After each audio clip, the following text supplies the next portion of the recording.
118 करोड़ के GST fraud का भंडाफोड़, साइबर पुलिस ने 2 शातिर गिरफ्तार। बरेली साइबर क्राइम थाना पुलिस और एसआईटी जीएसटी ने 118 करोड़ के फर्जी जीएसटी कारोबार और input tax credit ITC fraud का खुलासा करते हुए 2 आरोपियों को गिरफ्तार किया है। आरोपियों के पास से लैपटॉप, मोबाइल, फर्जी दस्तावेज, चेकबुक, एटीएम कार्ड और बैंक रिकॉर्ड बरामद हुए हैं। जांच में सामने आया कि गिरोह 2017-18 से सैकड़ों फर्जी फर्मों के जरिए फर्जी कारोबार दिखाकर करोड़ों रुपए का टैक्स फ्रॉड कर रहा था। अब तक करीब 117.18 करोड़ के फर्जी टर्नओवर का खुलासा हुआ है। मामले में अन्य आरोपियों की तलाश जारी है, जबकि एसएसपी ने कार्रवाई करने वाली टीम को 25,000 का पुरस्कार देने की घोषणा की है। एसके आवाज, बरेली से संवाददाता।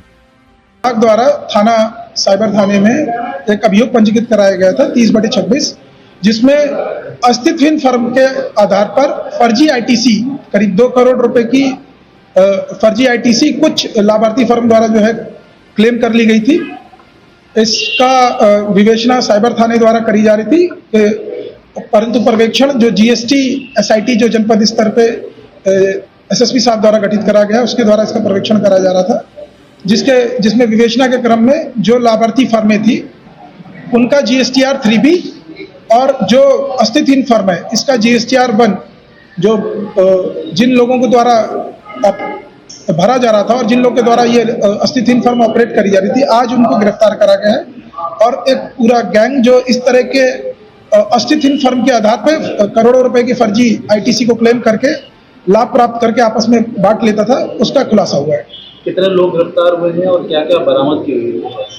इसमें 2 अभियुक्त अभी वर्तमान में गिरफ्तार हुए हैं। इनके पास से अपराध में प्रयुक्त जो विभिन्न इंटरनेट का जो प्रयोग करा जा रहा है और कॉल्स का जो मोबाइल का प्रयोग करा जा रहा है वो बरामद हुए हैं। 2 लैपटॉप जो अपराध में प्रयोग करे हो रहे हैं उनको बरामद करा गया है।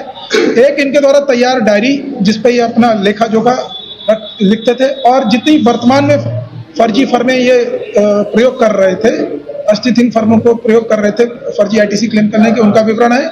इसके अलावा बहुत सारे चेक्स जिसपे लाखों रुपए का अमाउंट जो है, साइंड अमाउंट जो है, सिग्नेचर के साथ अमाउंट लिखा हुआ है, वो है करीब 4 से 5 करोड़ रुपए का अमाउंट उसमें ऑलरेडी फिल्ड था, जिसको ये लगभग रोज निकाल लेते थे या आरटीजीएस के माध्यम से अपने विभिन्न जो है न्यूल अकाउंट्स में और सर्कुलर ट्रेडिंग के माध्यम से अपना जो है ट्रांसफर कर लेते थे, उनको बरामद करा गया। उत्तर प्रदेश के अलावा और भी राज्यों में गैंग है जो वर्तमान में अभी तक जितना जानकारी मिली है कि उत्तर जो हमारा मेन फर्म थी जिसके ऊपर हम लोग इन्वेस्टिगेट कर रहे थे वो पीसी इंटरप्राइजेस थी, जो अस्तित्वहीन फर्म जो है जीएसटी विभाग द्वारा पाई गई थी, और इसके द्वारा किए गए फर्जी व्यापार के आधार पर 2 फर्में हैं जिन्होंने फर्जी आईटीसी क्लेम करा।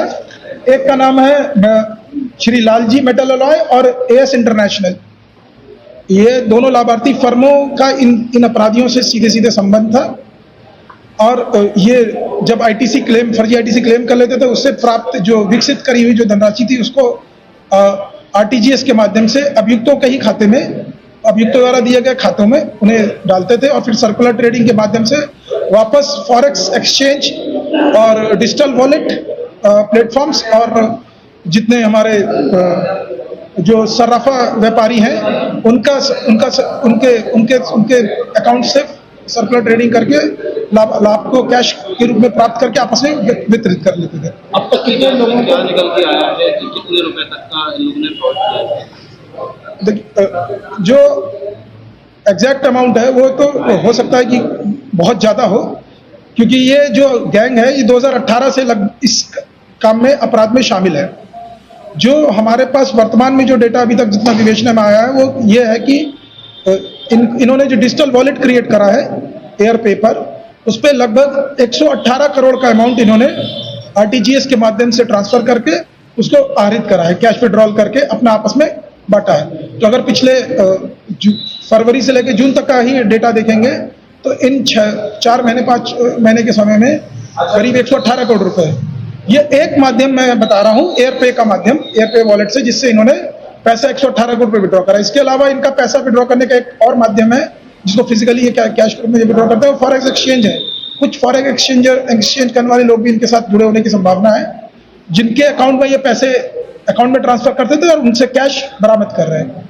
इसके संबंध में कुछ कम्युनिकेशन भी मिले हुए हैं और इनके अकाउंट ट्रांसफर से भी डेटा जो है उसको प्राप्त करके उसके संबंध में विश्लेषण कर कार्रवाई करी जाएगी। कुछ लोग अभी फरार हैं। इसमें कई अपराधियों का नाम है जो प्रेस नोट में भी आपको बताया गया, जैसे जो मेन इसमें जोगेंद्र शर्मा है, इसके दो मेन साथी हैं, एक अंकित है, अंकित बंसल, और दूसरा है अनमोल। ये तीनों लोग मिलकर पूरे नेटवर्क को चलाते थे। ये तीनों अस्थिथिन फर्म प्रोक्योर करते थे, जिसका इनका कहना है करीब 60,000 रुपये में अस्थिथिन फर्म ये दूसरे लोगों से खरीदते थे। उनके आईडी और क्रेडेंशियल्स खरीद के उसको अपने नोन नंबर्स पे, नोन ईमेल्स पे ट्रांसफर करा कर फिर उनको ऑपरेट करते थे। इसके अलावा जो मील अकाउंट्स हैं उनको भी ये प्राप्त करते थे। उनके मील जो गरीब लोग हैं उनको झांसा देकर उनके नाम पे फर्जी कंपनियां क्रिएट करके, फर्जी अकाउंट क्रिएट करके उसमें करोड़ों रुपए का ट्रांसफर कराकर फिर उनसे कैश या फिर जो है आरटीजीएस के माध्यम से सोना खरीद के या उसको बेच के सर्कुलर ट्रेडिंग दिखाते हुए, जिनकी की खुद की वास्तविक हैसियत इन लोगों की कुछ हजार रुपए की भी नहीं होगी, उन लोगों के खाते में करोड़ों रुपए का डेली का लगभग ये ट्रांजैक्शन कर रहे हैं। प्लस इसके अलावा सबसे इंपॉर्टेंट, इन्होंने एयरपे का वर्तमान में जो मॉडस ऑपरेंडी इनकी है कि एयरपे वॉलेट का प्रयोग करते हुए उसमें पैसे ट्रांसफर कराते थे आरटीजीएस के माध्यम से। और फिर जो अभियुक्त योगेंद्र पकड़ा गया है, इसकी एक फर्जी आईडी थी, क्या नाम था उसका, राघव गुप्ता के नाम थी। वो उसने आधार कार्ड तैयार कर रखा हुआ था और जो भी पैसा इन एयरपे वॉलेट में आता था वो अपनी फर्जी आईडी लगाकर उसको कैश के रूप में, उस आईडी के आधार पे ही सिर्फ जो है कैश के रूप में प्राप्त कर लेता था।